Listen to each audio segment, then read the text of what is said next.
युद्ध ने रूस की कमर तोड़ दी है और अब पूरी समाज पुतिन की आंखों के सामने बिखर रही है। आर्थिक पतन शुरू हो चुका है। रूसी रेलवे, जो देश का सबसे बड़ा नियोक्ता है, 95% मुनाफे में गिरावट के कारण बड़े पैमाने पर छंटनी शुरू कर रहा है। क्रेमलिन को अरबों खरबों डॉलर का बिल चुकाने के लिए मजबूर किया जा रहा है। यह सिर्फ एक कॉरपोरेट संकट नहीं है, यह पुतिन को डरा रहा है, क्योंकि उनका असली दुश्मन रूसी जनता अब पैसे और सब्र दोनों खो रही है। लेकिन सबसे बड़ा खतरा उसके अपने सैनिकों की ओर से आपराधिक विश्वासघात की लहर है। सबसे पहले क्रेमलिन ने हजारों भर्ती किए गए सैनिकों से किए गए बड़े बोनस को पीछे से रद्द कर दिया, जिससे सैनिक फंसे और गुस्से में आ गए। दूसरा, पुतिन द्वारा यूक्रेन में लड़ने के लिए रिहा किए गए अपराधी अब घर लौट रहे हैं और तबाही मचा रहे हैं। लगभग 1000 पूर्व सैनिक रूसी नागरिकों के खिलाफ हत्या के मामलों में आरोपी बन चुके हैं, जिससे जनता में डर फैल गया है। रूस में कोई भी इन सैनिकों की वापसी नहीं चाहता। पुतिन फंस चुके हैं और लड़ाई जारी रखने के लिए इन्हीं लोगों पर निर्भर हैं। लेकिन उन्हें पता है कि अगर युद्ध रुकता है तो ये बेकाबू हत्यारे देश के अंदर पूरी तरह से तबाही मचा देंगे। असल में राष्ट्रपति जेलेंस्की ने इस सच्चाई को पूरी दुनिया के सामने उजागर किया जब वे यहाँ संयुक्त राज्य अमेरिका में दौरे पर थे। खुद ही सुनिए। उस पर पर्याप्त दबाव डालो और वह तैयार हो जाएगा। किसी भी तरह से वह अपने समाज से डरता है। उस पर और दबाव डालो और उसके देश के लिए जीवन इतना आरामदायक नहीं रहेगा। वे उस पर दबाव बनाएंगे। वह सिर्फ अपने समाज से डरता है क्योंकि वह मरने तक राष्ट्रपति बने रहना चाहता है और इसी वजह से बेशक उसे समाज का समर्थन चाहिए। इसीलिए वह इस युद्ध के जारी रहने पर भरोसा करता है और यही बड़ी सवाल है, हम सभी के लिए बड़ी चुनौती है। इसीलिए मुझे यकीन नहीं है कि बुडापेस्ट में वह तैयार होगा। लेकिन अगर भगवान भला करे, राष्ट्रपति उस पर दबाव डालेंगे।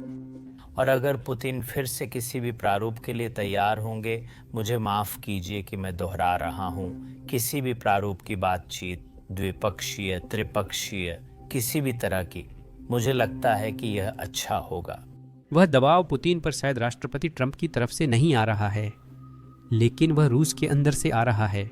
देखिए, रूस में सबसे बड़ा नियोक्ता रूसी रेलवे माल ढुलाई, परिवहन और बजट समस्याओं के कारण छंटनी की लहर शुरू कर रहा है। अब ये छंटनियां उस अनिवार्य छुट्टी के अलावा होंगी जो कर्मचारियों को हर महीने लेनी पड़ रही है। हमने इसके बारे में पिछले हफ्ते बात की थी। इसका कारण बहुत सीधा है। कंपनियों के मुनाफे लगातार गिरते जा रहे हैं। असल में 2025 की पहली छमाही में रूसी रेलवे का मुनाफा 95% गिरकर 27 अरब रूबल रह गया। यह लगभग $30 मिलियन के बराबर है। मुझे पता है यह ज्यादा लगता है, लेकिन असल में ऐसा नहीं है। कंपनी पर 27 ट्रिलियन रूबल का कर्ज है। यह लगभग $35 बिलियन के बराबर है। अब यहाँ यह बताना भी जरूरी है, जैसा कि आप में से कई लोग पहले से जानते होंगे, अगर आप हमारे वीडियो देखते हैं, रूसी ब्याज दर बहुत ज्यादा है। अभी इस कंपनी के लिए यह 21% पर है। इसका मतलब है कि इस साल के अंत में सिर्फ कुछ महीनों में रूसी रेलवे को $7 अरब का ब्याज भुगतान करना है। अगर वे हर 6 महीने में केवल $33 मिलियन कमा रहे हैं तो यह पैसा कैसे जुटाएंगे? यह ऐसा है जैसे मेरी सालाना कमाई $10,000 है, लेकिन बैंक मुझसे $2 मिलियन वापस मांग रहा है जो मैंने उधार लिए थे। यही वजह है कि वे छंटनी की घोषणा कर रहे हैं और यही वजह है कि यह उनकी पहली घोषणा नहीं होगी। अब मैं ईमानदार रहूंगा, यह एक सरकारी कंपनी है तो यह दिवालिया नहीं होने वाली। लेकिन इसका मतलब यह भी है कि पुतिन को यह सुनिश्चित करने के लिए खर्च उठाना पड़ेगा कि उनका ताज का गहना बचा रहे। आखिरकार यह 70,000 रूसियों को रोजगार दे रही है, लेकिन सरकार के पास संघर्षरत व्यवसायों की मदद के लिए पर्याप्त राजस्व नहीं है। पुतिन की सरकार खुद संघर्ष कर रही है। इस टाइम लैप्स को देखिए, सिर्फ 20 सेकंड में। यह आपको दिखाता है कि रूस कैसे एक गैस स्टेशन से चीन और भारत के लिए 1985 की स्थिति में पहुंच गया। कमी बहुत गंभीर है। रूस के 84% क्षेत्रों में पेट्रोल की कमी हो रही है। यह कुछ वैसा ही है जैसे अमेरिका का टेक्सास, जो बहुत बड़ा है। खैर, अब रूस पर लौटते हैं। इस कमी के कारण कई पेट्रोल पंपों को पेट्रोल में थोड़ा सा पानी मिलाकर बेचना पड़ रहा है। अब आप में से जो लोग कारों को समझते हैं, जो कि मैं खुद नहीं समझता, उनके लिए जाहिर है कि पानी बहुत अच्छा नहीं होता। इस क्लिप को देखिए।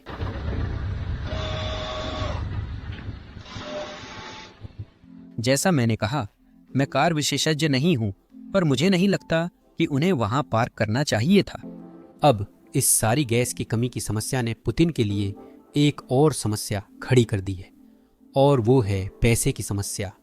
ऐसा सबके साथ होता है। राष्ट्रपति आइजनहावर ने कहा था, कभी रूसी के वादे पर भरोसा मत करो। सोचिए, क्या रूसी सैनिकों को भी ये सुनना चाहिए था?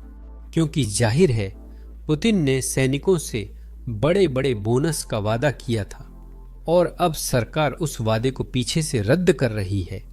सेंट पीटर्सबर्ग में अधिकारियों ने इस विशेष सैन्य अभियान में भाग लेने वाले स्वयं सेवकों के लिए 16 मिलियन रूबल की भुगतान राशि रद्द कर दी है। सबसे मजेदार बात यह है कि उन्होंने इतना बड़ा फैसला लेकर भी इसकी कोई घोषणा नहीं की। सैनिकों को तनख्वाह नहीं मिली तो उन्होंने अधिकारियों को फोन कर दिया और उन्हें जल्द पता चल गया।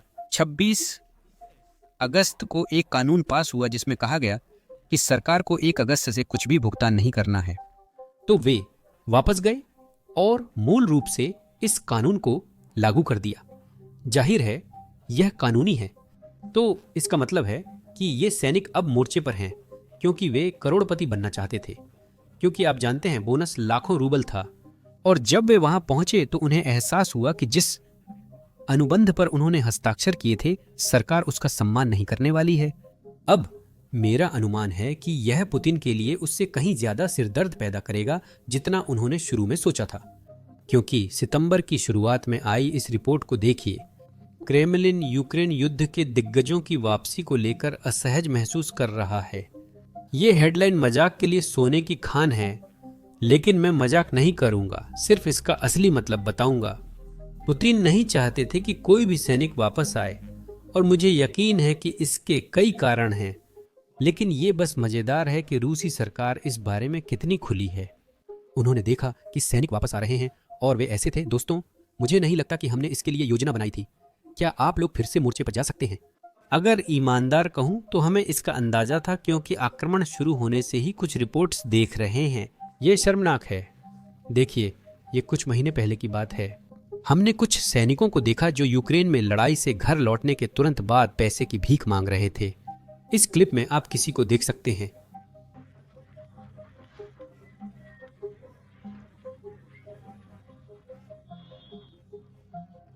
मैं एसबीओ में एक प्रतिभागी हूं। मैं यहां जिला प्रशासन के पास बैठा हूं और राशन के लिए पैसे की भीख मांग रहा हूं।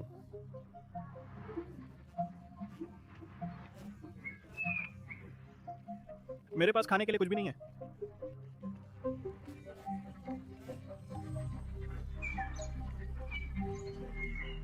वह स्थानीय सरकारी भवन के ठीक बाहर भीख मांग रहा था। मुझे यकीन है कि इसमें कोई न कोई प्रतीकात्मकता जरूर है, लेकिन यह तो उतना भी बुरा नहीं था, खासकर क्रेमलिन के लिए। क्योंकि देखिए, यूक्रेन में जो बहुत सारे लोग लड़ रहे हैं वे असल में अपराधी हैं, सजा याफ्ता अपराधी जो जेल में सजा काट रहे हैं। तो जब पुतिन के पास तोप का चारा कम पड़ने लगा तो उसने हर एक कैदी के लिए एक प्रस्ताव रखा। वे रूस के लिए 6 महीने लड़ते हैं और बिना सजा रिहा हो जाते हैं।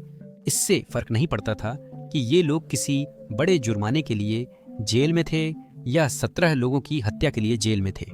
मैं बस एक मनमाना नंबर बता रहा हूं। हर किसी को ये ऑफर मिला था। लेकिन देखिए, एक बार फिर रूस ने इस बारे में ठीक से नहीं सोचा, क्योंकि जब वे लोग वापस रूसी समाज में आते हैं तो वे सिर्फ अराजकता ही फैलाते हैं। इस रिपोर्ट को देखिए। कामचटका में एक पूर्व सैनिक ने एक परिवार पर, जिसमें एक बच्चा भी था, गोली चला दी। एक व्यक्ति जिसने खुद को एक विशेष सैन्य अभियान का प्रतिभागी बताया ने 3 साल के बच्चे वाले परिवार पर गोली चला दी। यह सब एक सड़क विवाद से शुरू हुआ। ड्राइवर ने दूसरी कार ओवरटेक कर चिल्लाया, मुझे फर्क नहीं पड़ता, मैं एसएमओ से हूं। फिर उसने एक हथियार निकाला और परिवार के पिता को गोली मार दी। वीडियो में शूटर का साथी उसे सही ठहराते हुए कहता है वो एसएमओ से है, उसे फर्क नहीं पड़ता। सेना के लोगों को मदद की जरूरत है। पुलिस ने कहा कि हथियार एक ब्लैंक फायरिंग गन थी और उसे जांच के लिए जब्त कर लिया गया है। इस बीच सोशल मीडिया पर रूसी लोगों ने चिंता जताना शुरू कर दिया है। जब सब कुछ खत्म हो जाएगा तो उसके जैसे और कितने लोग वहां से वापस आएंगे। रूस में शायद ही कोई चाहता है कि उनके सैनिक लौटें। क्रेमलिन के अधिकारी अच्छी तरह समझते हैं कि ये लोग अस्थिरता का स्रोत हैं। वे आसान पैसे के आदी हो गए हैं, समस्याओं का हल हथियारों से करते हैं और काबू में नहीं रहते। इसी कारण उन्हें हमेशा किसी देश के युद्ध में रखा जाएगा। दुर्भाग्यवश सभ्य रूसी लोगों के लिए यह कोई अलग थलग घटना नहीं है। यह रूस में एक बड़े रुझान का सिर्फ एक और उदाहरण है जो आगे भी बढ़ता ही जाएगा। लगभग 1000 रूसी सैनिक जो मोर्चे से लौटे हैं वे हत्या के मामलों में आरोपी बन गए हैं। और मुझ पर भरोसा कीजिए जब मैं यह कहता हूं ये मामले यूक्रेन में किए गए युद्ध अपराधों से संबंधित नहीं हैं। हम जानते हैं कि पुतिन को इसकी परवाह नहीं है। ये वे मामले हैं जो पुतिन के बहादुर सैनिक रूसी जनता के खिलाफ कर रहे हैं। यह हमें उन लोगों के बारे में बताता है जिन्हें पुतिन अपनी जंग के लिए इस्तेमाल कर रहे हैं। जैसा कि मैंने वीडियो की शुरुआत में कहा था, रूसी समाज बिखर रहा है और दुर्भाग्यवश मुझे लगता है कि यही पुतिन को यह जंग जितना लंबा चला सकते हैं उतना चलाने का और भी कारण देता है। वह युद्ध खत्म नहीं करना चाहता क्योंकि इससे देश में समस्याएं होंगी। पुतिन तभी इस युद्ध को रोकेंगे जब उन्हें मजबूर किया जाएगा। मैं आपको सप्ताहांत की घटनाओं से जुड़ी कुछ क्लिप्स दिखाना चाहता हूं। आप जानते हैं राष्ट्रपति जेलेंस्की यहां थे। उन्होंने राष्ट्रपति ट्रंप से मुलाकात की जो अच्छी नहीं रही। इसके अलावा ट्रंप ने जेलेंस्की से मिलने से एक दिन पहले पुतिन को फोन किया था। मुझे लगता है वह मुलाकात पुतिन को छोड़कर किसी के लिए अच्छी नहीं थी। राष्ट्रपति जेलेंस्की इस पर बात कर रहे हैं। क्या राष्ट्रपति ट्रंप ने आपको कोई आश्वासन दिया कि संयुक्त राज्य अमेरिका यूक्रेन को टोमाहॉक मिसाइलें देगा? टॉमहॉक, और जब हम लंबी दूरी की बात करते हैं तो लोगों को बस समझना चाहिए हम सैन्य लक्ष्यों पर यूक्रेनी उत्पादन के हजारों लंबी दूरी के ड्रोन का इस्तेमाल करते हैं, लेकिन रूस सिर्फ ईरानी उत्पादन के ड्रोन ही इस्तेमाल नहीं करता। वे इसका इस्तेमाल करते हैं और साथ ही अपने खुद के उत्पादन का भी। ईमानदारी से कहूं तो उनके पास अपने खुद के ड्रोन हैं, लेकिन वे रूसी उत्पादन की मिसाइलें भी इस्तेमाल करते हैं और उत्तर कोरिया के उत्पादन की लंबी दूरी की मिसाइलें भी। सिर्फ यूक्रेनी ड्रोन के साथ ही काम करना बहुत मुश्किल है। हमें लंबी दूरी के टोमाहॉक और इसी तरह के हथियारों की जरूरत है। संयुक्त राज्य अमेरिका के पास ऐसी चीजें हैं। हमें इसकी जरूरत मिश्रित उपयोग के लिए है, मिश्रित उपयोग के लिए, मिश्रित उपयोग के लिए। रूस जैसे करता है उसी तरह है और समझना आसान है। तो हमारी टीमें इस पर काम करती हैं, मैंने कहा। और मैं ईमानदार हूं, यह अच्छा है कि राष्ट्रपति ट्रंप ने ना नहीं कहा, लेकिन आज के लिए हाँ भी नहीं कहा। उन्होंने टोमाहॉक मिसाइलों के लिए हाँ नहीं कहा। मेरा मतलब यह संवेदनशील सवाल है और राष्ट्रपति से संदेश कि यह अमेरिकी हितों के लिए पर्याप्त नहीं है। आपके पास कितनी संख्या है, हाँ, मैं ये विवरण साझा नहीं कर सकता। माफ कीजिए, ये आपके आंतरिक सवाल हैं, लेकिन मैं इसकी निरंतरता पर भरोसा करता हूं। संवाद। सप्ताह की शुरुआत में राष्ट्रपति ट्रंप यूक्रेन को टोमाहॉक मिसाइलें देने के लिए खुले नजर आ रहे थे। फिर राष्ट्रपति पुतिन से बात करने के बाद उन्होंने अपना रुख बदल लिया। क्या आपको लगता है कि राष्ट्रपति ट्रंप ने पुतिन से बात के बाद टोमाहॉक मिसाइलों पर अपना रुख बदला? मुझे सच में नहीं पता, क्योंकि इस फोन कॉल से पहले हमारी मुलाकात नहीं हुई थी। आज सब कुछ फिर से ठीक है कि उसने मना नहीं किया। हाँ, लेकिन मुझे लगता है कि ये आप जानते हैं जो उसने शायद फोन कॉल के बाद समझा। मुझे नहीं पता, मैं फोन कॉल के दौरान नहीं था, लेकिन मुझे इसके बारे में पता था कि टोमाहॉक ये रूसियों के लिए बहुत संवेदनशील है। उन्हें डर है कि यूनाइटेड स्टेट्स यूक्रेन को दे सकता है। मुझे लगता है पुतिन को डर है कि यूनाइटेड स्टेट्स हमें टोमाहॉक मिसाइलें देगा। मुझे लगता है उसे सच में डर है कि हम उनका इस्तेमाल करेंगे और उसे पता है कि सैन्य लक्ष्य क्या हैं, हमें पता है कि वे कहाँ हैं, रूस के सैन्य लक्ष्य कहाँ हैं, और उसे डर है कि हम उनका इस्तेमाल कर सकते हैं। और यही वजह है कि हम वहाँ हैं जहाँ हम हैं। अब मैं सच कहूं तो लगता है राष्ट्रपति ट्रंप ने अपना मन बदल लिया है। ऐसा लग रहा था कि वह टॉमहॉक मिसाइलें यूक्रेन को देने के लिए तैयार थे, जो कि बहुत बड़ी मदद होती। लेकिन पुतिन से बातचीत के बाद लगता है वह अब भी इसे नहीं देंगे। अब मैंने इस बारे में कई अलग अलग व्याख्याएं देखी हैं, लेकिन मुझे लगता है कि दो संभावनाएं सबसे ज्यादा संभव हैं। एक संभावना दूसरी से थोड़ी ज्यादा है, लेकिन मैं दोनों बताऊंगा। एक तो स्पष्ट है, राष्ट्रपति ट्रंप यूक्रेन को मिसाइलें देने के पक्ष में नहीं थे, और ये सब बस एक तरह का दिखावा था ताकि रूस या यूक्रेन से कुछ हासिल किया जा सके। मुझे पूरा यकीन नहीं, लेकिन जिनका मैं सम्मान करता हूं, उन्होंने ये बात कही है। वे इस सिद्धांत का समर्थन करते हैं क्योंकि वे कहते हैं अनुमति को देखो कि राष्ट्रपति ट्रंप ने कैसे काम किया जब बात यूक्रेन को रूस के अंदर हमला करने की अनुमति देने और यूक्रेन को रूस के अंदर हमला करने के लिए खुफिया जानकारी देने की आई। जब बात उस पर आई तो कोई बड़ी बैठक नहीं हुई और न ही इस फैसले के लिए कोई बड़ा माहौल बना। मुझे लगता है वह फैसला बस जेलेंस्की को एक फोन कॉल के जरिए लिया गया था और फिर अमेरिकी खुफिया एजेंसियों ने यूक्रेन की मदद करना शुरू कर दिया। हम देख सकते हैं कि फैसला कब हुआ था। जुलाई में यूक्रेन ने 2 रिफाइनरियां नष्ट की थीं। अगस्त में यह संख्या 19 थी और फिर सितंबर में मुझे लगता है कि यह भी 19 थी। अक्टूबर में अभी 20 दिन हुए हैं और पहले ही 18 हो चुका है, यानी 2/3 सफर पूरा हो गया है। अगर तुलना करें कि उन्होंने पहले कैसे काम किया और अब टोमाहॉक के साथ, तो नहीं लगता था कि वह यूक्रेन को अनुमति देंगे। मुझे इस पर विश्वास नहीं, लेकिन लोगों को इसे उठाते देखा है। दूसरा थोड़ा ज्यादा संभव लगता है। जैसा कि आप समझ सकते हैं, पुतिन नहीं चाहते थे कि अमेरिका यूक्रेन को टॉमहॉक दे, और ऐसा लगता है कि शायद उन्होंने कुछ ऐसा कहा जिससे यह साफ हो गया कि वह नहीं चाहते थे कि अमेरिका यूक्रेन को टॉमहॉक दे। संभवतः ट्रंप इसे दबाव के लिए इस्तेमाल कर रहे हैं। उन्हें आखिरकार लगता है कि उनके पास रूस में किसी तरह का दबाव है जहां वह शायद रूस से कुछ रियायतें लेने की कोशिश कर सकते हैं। लेकिन फिर भी यह जो हुआ उसे देखने का एक बहुत उदार तरीका है।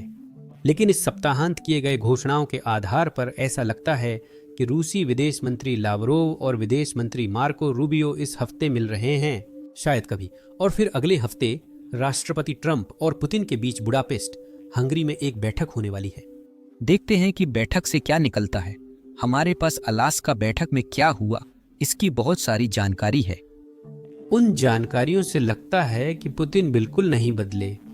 जब उन्होंने यह आक्रमण शुरू किया तो उन्होंने एक लंबा संदेश दिया कि यूक्रेन हमेशा से रूसी रहा है, और फिर जब उन्होंने टकर कार्लसन के साथ एक इंटरव्यू किया तो वही कहानी वह आगे बढ़ा रहे थे। ऐसा माना जाता है कि अलास्का मीटिंग भी ऐसी ही थी, जिसमें वे ट्रंप को समझा रहे थे कि यूक्रेन हमेशा से रूस का रहा है। इससे सब थोड़ा नाराज हुए। अमेरिका वहां से जाने को तैयार था। मुझे लगता है इसी कारण अलास्का में लंच रद्द हुआ था, और अगर मैं शर्त लगाने वाला आदमी होता तो मैं कहता कि यही चीज बुडापेस्ट में भी होने वाली है। मुझे नहीं लगता कि पुतिन सच में टोमहॉक से डरते हैं, जैसे कि उन्हें लगता है कि युद्ध खत्म हो जाएगा। मुझे लगता है वह कह रहे हैं कि टोमहॉक बड़ी बढ़ोतरी होगी, जैसे रूस अब तक परमाणु हथियारों की धमकी देता आ रहा है। उन्होंने ऐसा टैंकों के साथ किया, अब्राहम टैंकों के साथ किया, उन्होंने ऐसा अटैक गनों के साथ किया, उन्होंने ऐसा पैट्रियट्स के साथ किया। हर बार जब भी हम यूक्रेन की किसी भी तरह से मदद करने की कोशिश करते हैं, वे उसे बहुत बड़ा मुद्दा बना देते हैं, और मेरा अंदाजा है कि टोमाहॉक के साथ भी यही बात है। देखते हैं। अगर आपको ये अपडेट्स पसंद आ रहे हैं तो नीचे लाइक और सब्सक्राइब बटन जरूर दबाएं। हम 2 मिलियन सब्सक्राइबर्स पाने की कोशिश कर रहे हैं, इसलिए आपका सब्सक्राइब करना मददगार है। मैं अगली बार मिल लूंगा।